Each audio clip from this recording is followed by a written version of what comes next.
Okay, go ahead. Can you start over from my name is Jacob?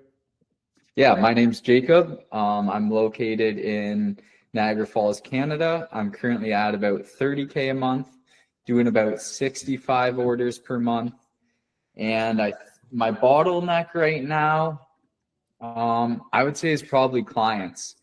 If you asked me last month, I would have said it was hiring, but then I did a bunch of interviews and now we're slow on work. So I'm postponing hiring and going all in on outreach. Mm-hmm. Okay, what do you think your best solution to this is? You're muted.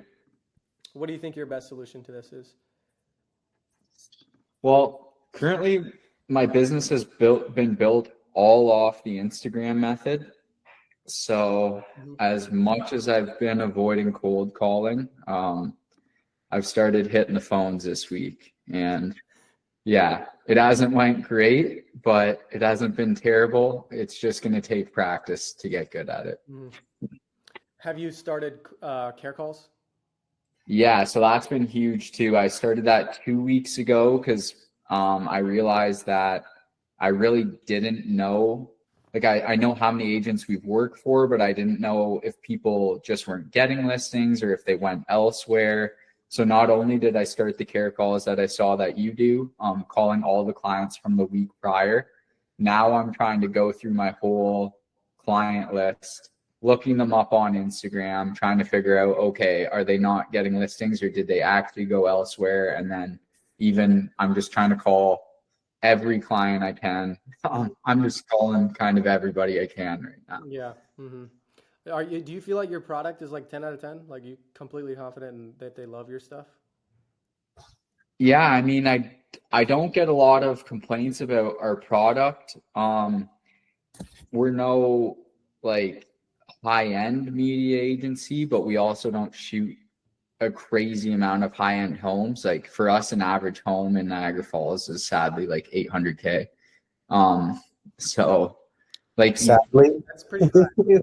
that's super high. no, but I mean it sucks for the market. Like you're getting a $500,000 home is the cheapest home you're gonna find, and it's like a gutter. So if you're shooting like a premium listing, it's gonna be over 1.5 to 2 mil type thing. Interesting. And so Well, there's people don't want to that because on an sorry. $800,000 house, like 3% commission, they're making a lot of money. So technically they're making 24 grand. So technically that gives them the budget to spend more money.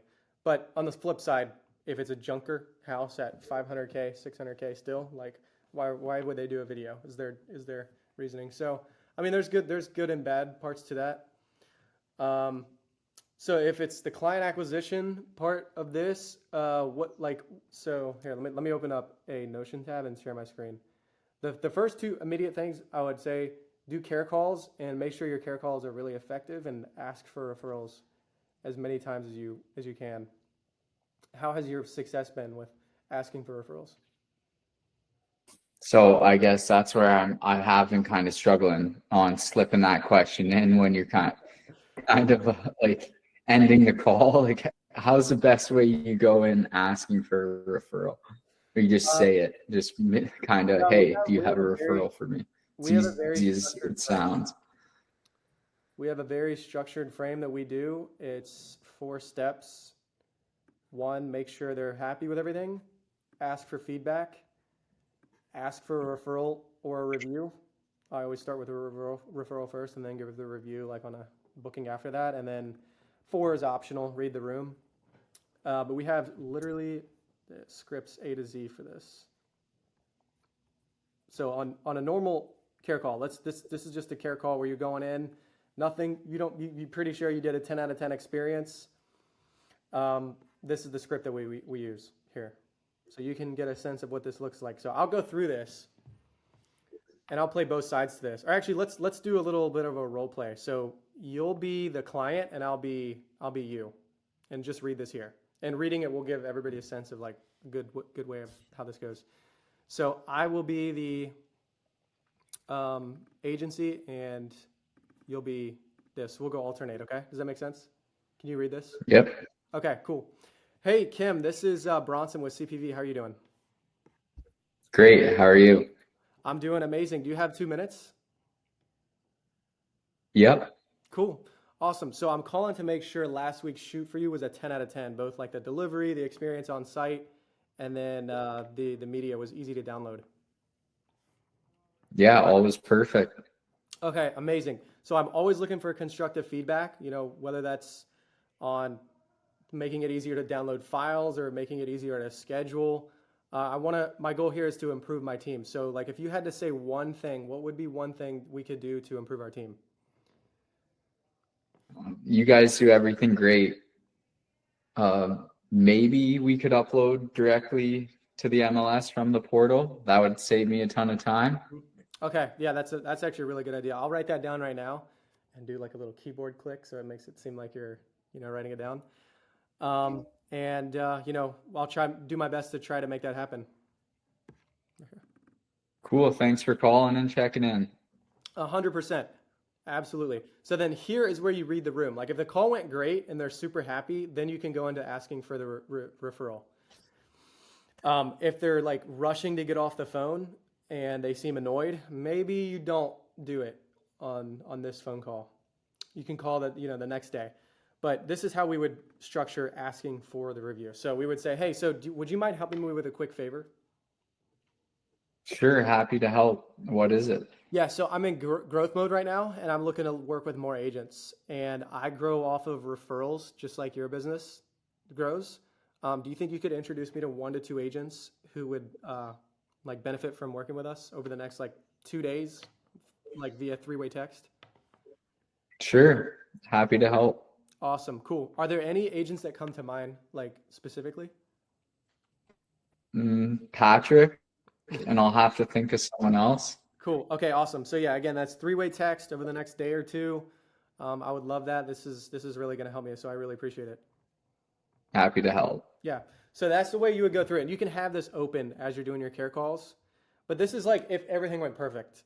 If you screwed up on a shoot, let's just say you delivered a floor plan way late or you delivered a video way late. We have a script for this as well.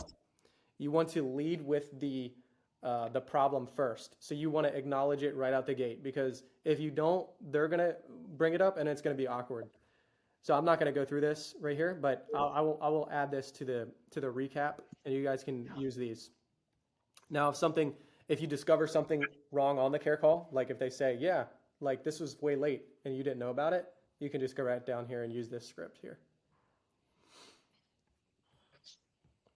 So if you just do those alone, like you can get probably like 3 to 4 intros a week to new agents, and then call those agents directly. You're going to have the triangle of trust on your side, and you'll be able to grow that way. And like to this day, I haven't even ran ads. We just grow all from referrals, a lot from care calls, a lot from asking straight for referrals.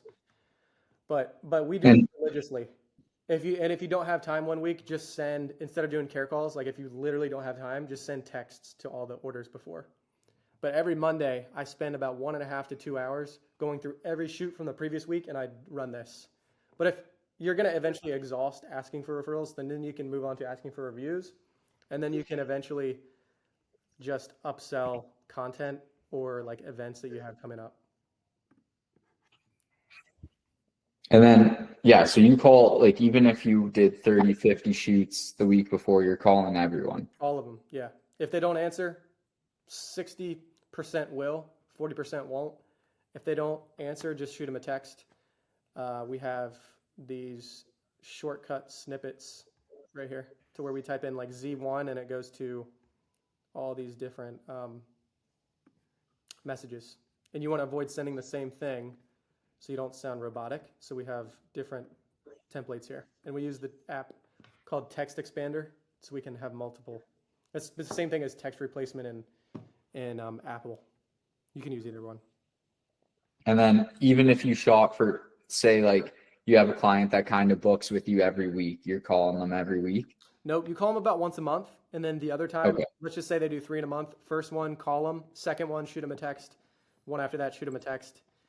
And then you want to call them about every 4 weeks. And you can change up the language a little bit, like, hey, like these are regular, like you'll hear from me a lot. I'm really just calling for feedback to make sure you're taken care of completely. and your experience is a 10 out of 10 because like I want to provide a good experience for you. And like if it comes off as annoying, it doesn't matter. Like who cares? I would rather bother them too much, make sure they're good, than not enough. And the one of the key purposes of doing this is because in our industry, it's really easy for clients to slip out the back door because you mess up, you don't acknowledge it. They're going to book with another media company that sent them a message. Hey, you want a free shoot? They're going to be like, yeah, well, sure, let's do it because my guy messed up. So this is how you can avoid that. And then do you call clients every time somebody books in, like to confirm and try to upsell? We do, yeah. Yep. That the care calls are on you, but the book-in calls are those still on you or maybe somebody else at this point? So my lead creative specialist does those, but we're about to hire another VA, like a consultant VA that only does consult calls. So like incoming calls, they'll immediately be consulted. We have a consult blueprint where we consult with them. Consult blueprint. I'll just show you right now, I guess. So we do a discovery. We ask these questions right here. So like somebody books online, we go to all those orders and we do this call for all the orders. And this allows us to educate them, make them feel like we're holding their hand, and then increase our average order value by upselling. But like, don't feel pressure to do this. I mean, honestly, I think everybody should implement this ASAP. But if you're in the field, I get it. Like you're in the trenches, you don't have time for this right now. Like hire a shooter first or a VA to do this for you. But the second part to this is I'm just going to include the resource because we got to move on to the next person. Is Content Event Blueprint, which is right here. I'll show you this. I'll give you a 90-second breakdown of what the Content Event Blueprint is. Has anybody here heard about this? Have you guys heard me talk about this on like IG? Recently, like yeah. So the basic premise is you partner up with a loan officer and title agent. They pay you, and you all invite agents. Everybody invites 5 agents each to a content event. That's about 5 hours. You do about 3 agents per hour. They all sign up for a 20-minute session. Each agent gets 2 videos and a headshot. The title agent and the title person and the loan officer will pay you for the cost of the event, and you're going to profit and you're going to meet new agents because they're going to bring you agents, 5 each, and you're going to get paid to get clients. And the benefit for them is that they bring value to the people that they want to bring value to and do business with, but then they both meet 10 new people each because you invite 5, they invite 5, the third person invite 5. Everybody meets 10 new people. So it's a win-win-win all around. And essentially that's the breakdown of it. And we like on a busy month, we'll do 4 of these and we'll meet like 15, 20 new agents every month. And an agent will come to the event and we'll be doing their video and we're like, yeah, we shoot listing photos. You know, that's our main business. We're like, oh yeah, cool. I have a listing coming up. And we'll book shoots at the event. It's been awesome. We've gotten so many clients from this. We've been doing this for like 18 months, and this is our main growth strategy right now. There's a lot of logistics to it, and you have to learn how to like sell the event to the loan officer and the title agent. But once you do, they'll realize like this is mad valuable. And if you can be the one in your market to do these events and bring value to everybody, like people are gonna recognize that. So I'll include this breakdown in the recap. But let's move on. Okay. So thank you. Yep. And by the way, we're doing about 10 minutes per person, just for context, or just for, okay, so Alexandra. All right. So my name is Alexandra. My real estate marketing agency is located in Miami. I am currently at about 20K per month, doing on average of 30 to 40 orders per month. And my bottleneck right now is scaling, I would say, similar to Jacob. And I think that my best solution to this is dialing in on care calls, which I've been doing more consistently the past 2 weeks, more content and sales calls, potentially ads is what I've been thinking. Mm-hmm. So what's like if you had to break it down, like peel the onion all the way, like what's the biggest struggle right now? What's the biggest pain point? Like you say, scaling, what part of that is the biggest struggle? I would say getting like just acquiring new clients. Getting new clients. Yeah. Okay. Yeah. The care calls immediately is the ASAP implementation, and then the content event blueprint could be amazing too. And if Okay. you guys don't have locations for this, like we have a studio, so we just run the events at our studio, but it's as simple as a Instagram story post where you post a story, you say, hey, we're looking for a nice listing for a content event. Does anybody have one? Agents will just flock to you because they're like, they want people to come to their listings. And then another way you could set these up is doing it like brokers open style. So if you shoot a listing that's really nice, you always ask the agent, like, are you guys doing a brokers open? And a lot of times you can collaborate with them and you can do headshot events or content events at those brokers opens. You can meet so many agents that way.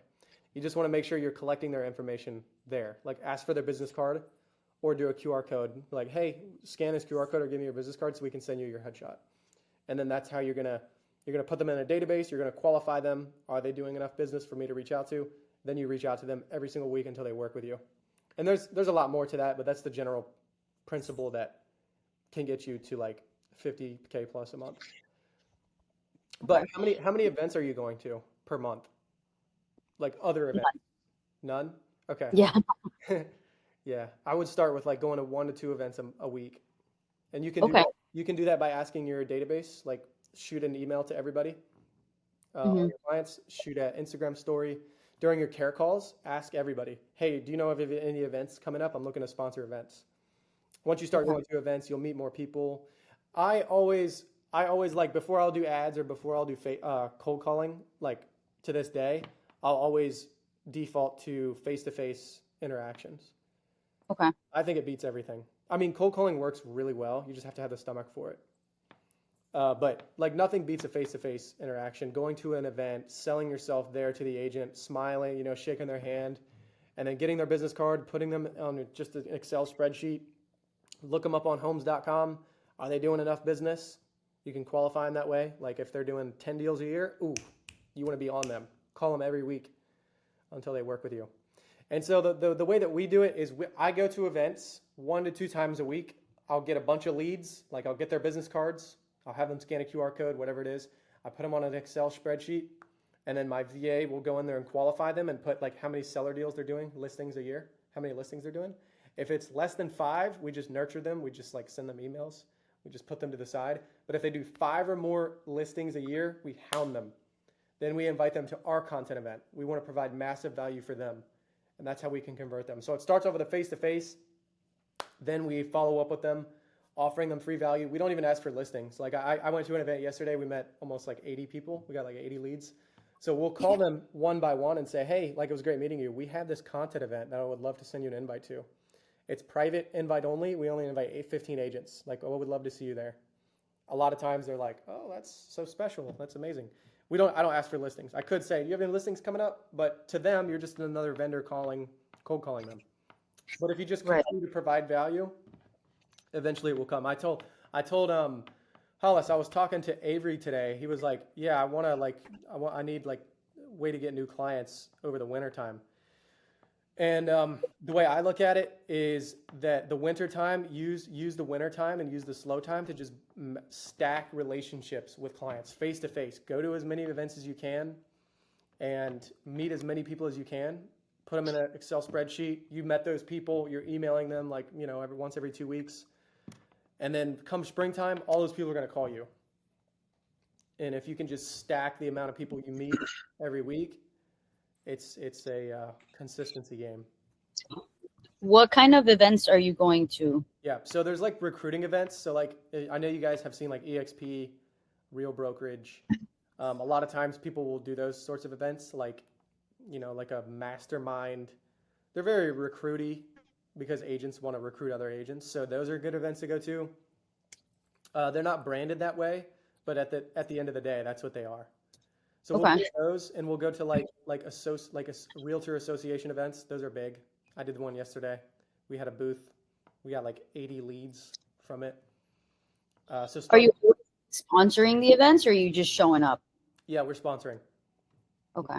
So sponsorships can range anywhere from like $250 to like 2,000 depending on the size of the event. Okay. But that's your marketing budget. Like you make 30 grand a month, you want to spend X percent on marketing, like 5%. What is that, like 1,500 a month on marketing? So that's justified. Okay. So you want, Like, go ahead, Jacob. are you bringing a camera to these events? Like, are you shooting, or is anybody Yeah. shoot you? Good question. It depends on the sponsorship like setup. So you can go to the event organizer, whether it's probably going to be an agent. You can say, hey, like I'm looking to sponsor. Like, do you guys have booths, or we can take photos, or we just love to be there? Then they'll make a recommendation. Yeah, booths are $600 a booth. So then you'll be able to have a booth. Put a little screen up. This is what we do: collect business cards. Or you can take photos, and you can go around to people and say, hey, like smile for the camera, cheese, right? And then you can that can be your way of sponsorship. But if you do that, you want to be intentional about like saying hi to people and shaking their hand. Like, hey, we're with CPV. Can I get your picture real quick? And then a lot of times as a sponsor, you'll get access to the emails. So then after the event, you go through those emails or those phone numbers and call them one by one, email them one by one. Hey, here's the photos from the event. Hope you enjoy. Like, let me know if I can do anything for you. So one by one, send them to the guests. Any way you can provide value, I always lead with value, even if it means getting nothing in return. I always think like give, and it'll always come back around. It's my philosophy. Is that good info, guys? Like, do you think that's like, because I'm just kind of spitballing here. Yeah.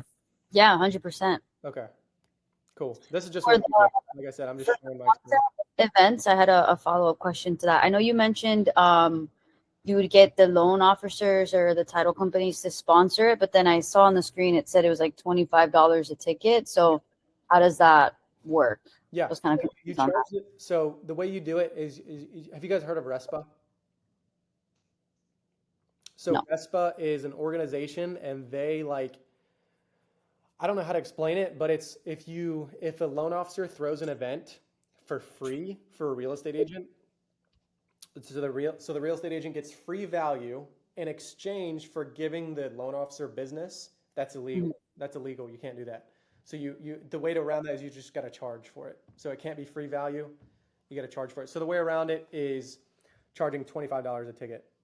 And for the ticket sales, if you sell 15 of them, it's like, I don't know the math on that, but you use that to cover like food and drinks. And then the way you make money on it is you go to the loan officer. I'll just say loan officer, but point is there's two people, loan officer and title. You go to the loan officer and say, hey, I will, at this event, we're also going to get you content. Your content is going to be discounted. Like, use this opportunity to get content for your business. Normally we do, 8 videos for $700. But since you're doing this, you're a partner with us, you're going to get 8 videos for $500. Okay, so that covers you're going to come an hour early, and we're going to do your content. Okay, and then to cover the guest, like the cost of the event is just $130 per guest you bring. So the loan officer brings 5 people. So 5 times 30 is like 600. So it's going to be 600 on top of 500. So the loan officer is getting discounted content for themselves, and they're getting content for agents that they want to work with. So it's like two wins in one session. Does that make sense? I can reiterate specific parts of that if you guys need. Just let me know. Yeah. So the people who come are paying the $130, and then also the $25 for the ticket. Nope. So the loan officer pays the $130 for his people. Oh, okay. And the title they pay $130 per person they bring. But if they don't show up, they don't have to pay the $130. So that's the benefit. But the Okay. client facing, the realtors, to go to the event, they pay $25. I have Okay. Then you're also inviting 5.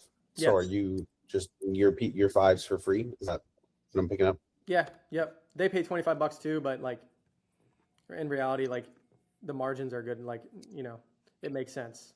You can just bring your 5. Sure. Yep. I'm not discounting it. I'm just trying to clarify if that's what the point was, or at least the idea is. I guess you could charge, but if you're trying to actually get your 5 to network with the loan officer and the title agent, Yeah. incentivize them to come, then Mm-hmm. Yeah.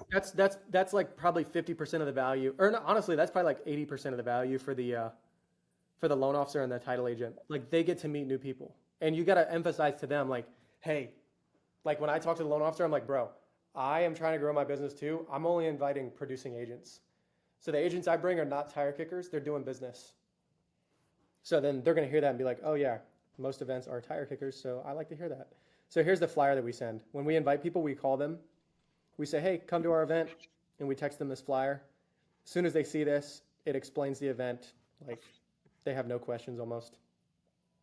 And you want to make sure you emphasize we have topics ready. Like you don't need to bring any topics because that's the biggest objection.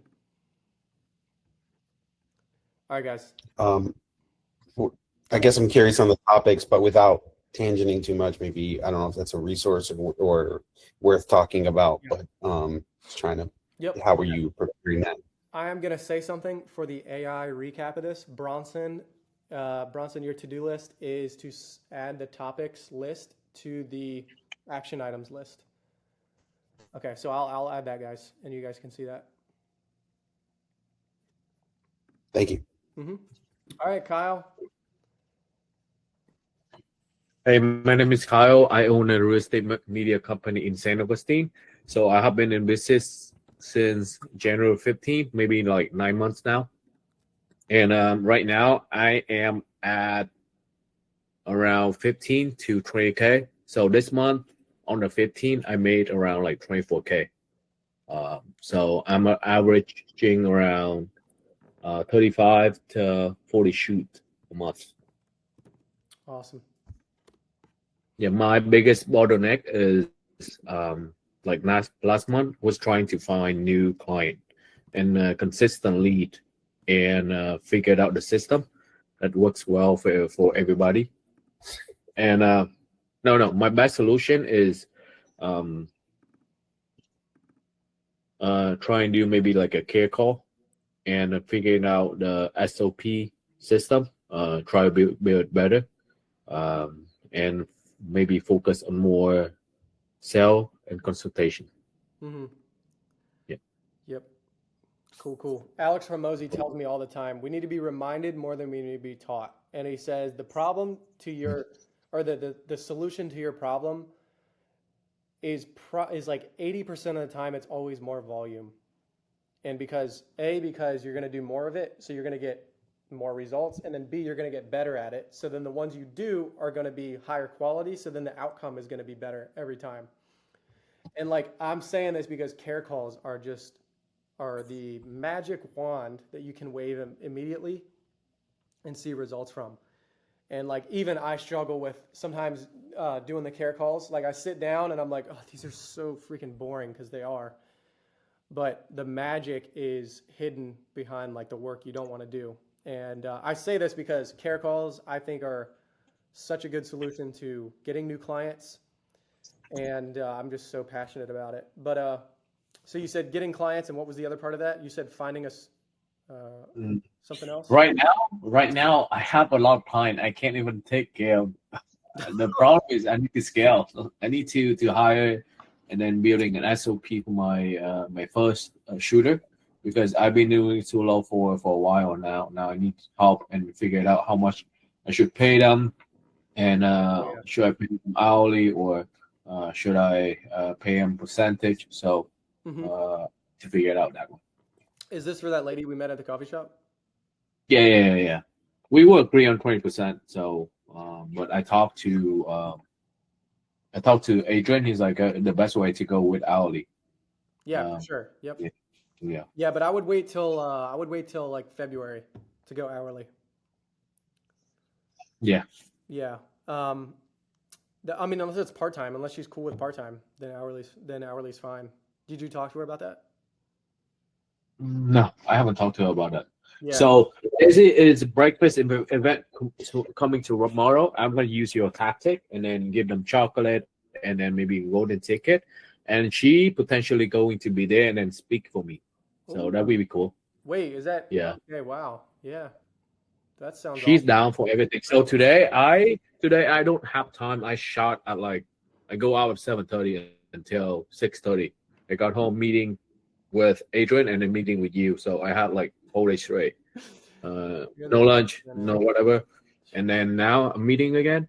And I asked her, hey, can you help me to print out the flyers. I'm gonna this is my strategies, and then maybe you can help me. And then she, I help you. I'll help you. Wow. Yeah. So I mean, Yeah. that sounds like she's down to be like. I would approach her and say, "Do you want like a part-time job? I can give you like 15 to 30 hours a week during the slow time, and then you can go full-time in the spring." Maybe that's a good approach with her. But have you talked to Jacob? Like, even if you're not going to hire through Jacob, you can ask him like, "Hey, what's a good hourly rate for her for your market?" Did I connect you with Jacob? Yeah. So he contacted me maybe a day ago. I'm like, hey, do you have any problem? Do you have like any concern? Are you looking to hire? So maybe I can potentially help you. And then you feel like you're on the right track. So maybe I can ask him more for more details. But the way he's approaching, hey, let's try her, and then let's see how it goes. If you need any help, you can always contact me for recruitment. Yeah. Yeah. I would go that route and sit on the thought of offering her part-time, like, $25, 15 to 20 hours a week, shoot properties, and then help you do other things like these events. What about mile leagues? And how do you pay for traveling? Say that again? How do you pay for traveling, like miles, like traveling? Some people do mileage reimbursement. I can get you the exact amount. Does anybody here do mileage reimbursement? What's your structure? 30 cents. I don't pay commuting, so if they have one shoot, I don't pay any mileage, but in mileage in between appointments, I pay. Okay. Could you guys connect after this, and then you could share like what you. Yeah, Kyle, just send me a WhatsApp, man. Cool. Yeah. Okay. Awesome. Thanks, Tony. Yeah, But 'cause go ahead. that's a quick question I had for you, Bronson. Seeing your story the other day, when you say you pay hourly, like, are you paying drive time or are you paying mileage? Like, what's a employee look like in a business like yours? I'll have to check with Andrew. He's our creative lead, so he manages like clocking in, clocking out. But from what I understand, it's you just clock in when you get to your first shoot, clock out when you leave your last shoot. And if you have like a massive break in between, clock out in between. But if you don't, just stay clocked in. Because most of our guys stay in our service area. They're driving like 10 minutes, 15 minutes in between shoots. So we just stay clocked in. Because a lot of the times it's hard to get hours, even when we're super busy. Because shoots are like an hour. So if you were to clock in, clock out, you do 4 shoots a day. That's freaking 4 hours. So we stay clocked in during the middle of the day. But then we also do a mileage, what's the word I'm looking for? Or a car stipend. So if you work X amount of hours, you get X amount of dollars for your car, for gas and wear and tear on your vehicle. If you need that info, I can get the exact numbers to you. I'll chime in there. I do something similar. So it's my VA handles it. We have a spreadsheet that we just recently revamped and it's pretty seamless now. But we're paying 22%. But then we also calculate, again, we're not commuting. So to the first appointment, and then home from the last appointment, we don't count that drive time, but we calculate the shooting time and they just update their Google Calendar for in and out times of shoots. And then it's a little bit complicated, but in a sense, if let's say the shoot is whatever, if the break is shorter than 20 minutes, we'll just keep the clock rolling. And then, or if it's longer than 20 minutes, then we just pay the drive. So they do, let's say the first shoot's an hour, and then the at 9 a.m. and then at noon is the next shoot. And the drive from the first appointment to the second appointment's half an hour. We're paying, an hour and a half, but they're basically clocked out for the rest of the time. Mm-hmm. But we again, it's a 2-pay scale. We pay 22% of the services done on site. But then as well, we're making sure that they're making a minimum of 18 an hour. That's how we do it. Again, my VA does it, and I haven't done it in like a year. So, What do you mean by 22%? Like average when you pay them? yeah. So we call it hourly plus commission. So they basically, yeah, the least they'll make working with us is 18 an hour, but they make, sometimes they'll just do one shoot and it'll be $45 and it'll be an hour or less, sometimes 45 minutes that they're working, and that's how we do it. And are they contractors? Yeah, they use my gear, but we have a ton of, in the same way how you could do the Augusta rule and rent your house to your business. We do the same thing. They rent the gear for me, and I give them a gear stipend. Oh, interesting. Okay. Oh, I yeah. would love you guys' thoughts on the way I do it, if that's fine, if we have some time. Go for it. Yeah. So I just have one team member right now, and I pay him hourly. He's $20 an hour, going up. Well, 20 was when he was training, and he's like done training, like his work is solid. So that's going up to 23. But we cover pretty much all of South Florida, so it's not like I wish it was a 10-minute commute between shoots, but it's usually more like 30 minutes, 45, sometimes even an hour with traffic. So the way I've been doing, and this was my first hire, so I pay him from the minute like he clocks in when he leaves his house in the morning to when he gets back in like whenever he's done with his shoot. Like I am paying him the drive time, and I give him a vehicle reimbursement of like $150 per month. got it. Okay. If they're driving like 30 minutes to an hour in between, I would revisit it. Just crunch the numbers and see like, is this working? And if it's not working, that's gonna be like you're gonna have to dissect that. Like depends on if your margins can support that, but probably not. I would say switch that up before you hire anybody else, because that's a lot of driving. Maybe it's they just clock in for like leave they leave the house till they're done with the first shoot, then clock out, then travel, then clock in at the second shoot, and then clock out when they get home. I don't know. Maybe I would figure out something a better way, so you're not paying like 3-4 hours of just driving a day. Oh, 100%. I mean, there was one day where he got stuck in traffic for like 2 hours, and he was just on the clock. Yeah. There goes your margin for like a whole shoot. Yeah. Literally, yeah. Yep. Yeah, I will say, so again, we're doing the 22%, but on the low side, it's 18 an hour, but we are doing 30 cents a mile and tolls reimbursement. And the occasional, hey, if you flag it to me that you're driving, we drive a lot over here, and I'm working on getting more local shoots and not work servicing such a large area, unless, again, upping my order minimum and stuff like that. But if they drive over 100 miles, I don't care if it's commuting miles or not, I'll give them a $10, $15 gas bonus. Everyone has a gas card. I have a Shell credit line. Mm-hmm. So I do that too. Cool. Yeah. So would you recommend having one or the other, like pay for the drive time or do the monthly vehicle reimbursement, or both? I think, I mean, I don't know. For me, the monthly reimbursement seems high, but also I've done some weeks where I paid whatever, $60 in mileage or more. So I guess it varies, but I don't know. It seems high. I guess, I don't know. I'll stop talking, but I think roughly you just got to look at how expensive it is. It sounds expensive. Yeah. Understand the numbers. Like that's step one. Put it all in Excel.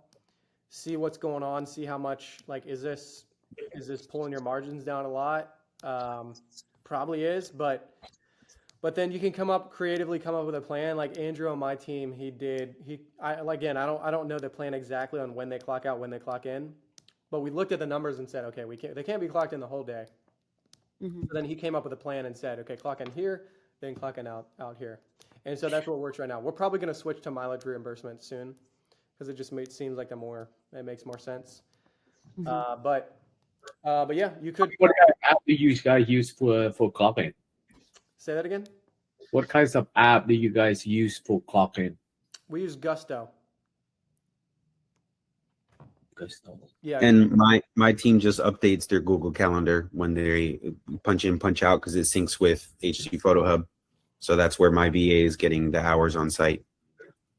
How are you paying your guys? I ACH from my bank. Okay. Gusto I pay really easy. Gusto does all the taxes and everything. Yeah, I'm in they're 1099, so I just pay them. I don't worry about any of that right now. There is no Gusto in Canada. There's no Gusto in Canada. Maybe Paychex. Is Paychex up there? I'll have to look. That's a good one, because I've tried to get set up with Gusto and can't. Yeah, Tony, Gusto does 1099 as well. Bronson, quick question. I know you mentioned you've been talking about margins, and I know you mentioned like 15% of your monthly should go to advertising and marketing. What would you say the margin should be for your shooters, like your team members? Yeah, that was just an arbitrary number. I think payroll is like the general rule for businesses is like 40 to 50%. I'm Okay. pretty sure. Ask ChatGPT. That's a good ChatGPT question. All right. I'll throw this in there again. I don't know how relevant it is because what's his name, the Spiro guy, Tom Kivamaki, I think. Yeah. He's got a massive business, but he says all your editing and your employment should be under 38%, like 25 to 38% should be expenses. So roughly, gross margin, again, from editing and shooters and their, compensation inclusive of it and the delivery as well. You should have a roughly 75 to 62% margin, but that's his business, how he wants to run it. I'm okay with slightly paying more, my team more, et cetera, et cetera. So that's what I heard. Yeah, we have a margin calculator too, if you guys would like that. For like each package, you could punch your packages in, you can see your margins. Gross margins, 60 to 80% is where you want to land. Okay. Gross margins. And then net margins, depending on how big your company is. Right now we're at like 30, 35% net margins. And I think that's pretty healthy for where we're at. But when you're like at 20 to 50K a month, your net margins are going to be a little bit higher because you don't have as big of a team. Dude, that's crazy to think that your business brings in 100 a month and you got 60, 70K in expenses. It's like kind of just, it's normal, Dude. but it just kind of sounds crazy. Bro, it's a headache. It's a headache. Like the grass is not always greener on the other side. Like I started to doing every Monday we do a health check, like a finance health check, because our credit card bill was just running up and it hurt my stomach to pay like a $25,000 credit card bill. And I was like, you know what, just for my peace of mind and so this doesn't hurt as much, I'm going to pay my credit card bill every Monday. So now every Monday we have a checklist: pay credit cards, check account balances, make sure there's enough for payroll. It's sheesh. You stop shooting and you stop doing all the day-to-day, but the new headache is freaking dealing with risk, finances, making sure everybody can eat. Like, it's a different struggle, but I wouldn't change it for the world. It's a lot of stress, but what's the alternative, right? Like, the alternative is just not doing this. Just working at a job, which I couldn't do. I got to jump in 6 minutes. Okay, cool. All right, Matt, Tony, have you gone yet? I haven't. Okay, let's run Tony first. I'm sorry, Matt. I didn't mean to cut you. All right, I also gotta go in 6 minutes. So. Oh no, we'll do a power. Matt, no, he was first, man. He was first. I'll get on next week or something. All right. Let's run 3 minutes each. I'll set a timer. Go. All right. My name is Matt, real estate media agency located in Vancouver, Washington. Currently at about 20K per month, about 35 to 40 orders.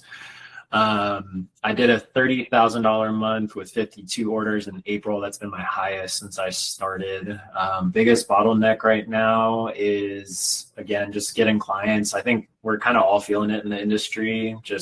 Like it's been slow in general. Like August is usually slow because people are on vacation and it's back to school, but it was especially slow for me. September was still good. October is kind of okay. And then we know November, December, January are usually going to slow down. So I hired Tonomo's social media service for the last couple years. They were managing my social media, helping me with scripts, talking head content, reaching out to agents and stuff. I shut that down because the ROI was not what I wanted it to be. And we kind of just let things go from February of this year until about right now.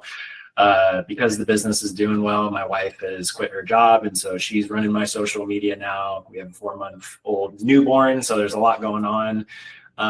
But she's doing great, reaching out to clients. I also have a call with the rep team. They're doing a new service called Rep Engine, where they do cold calling for you.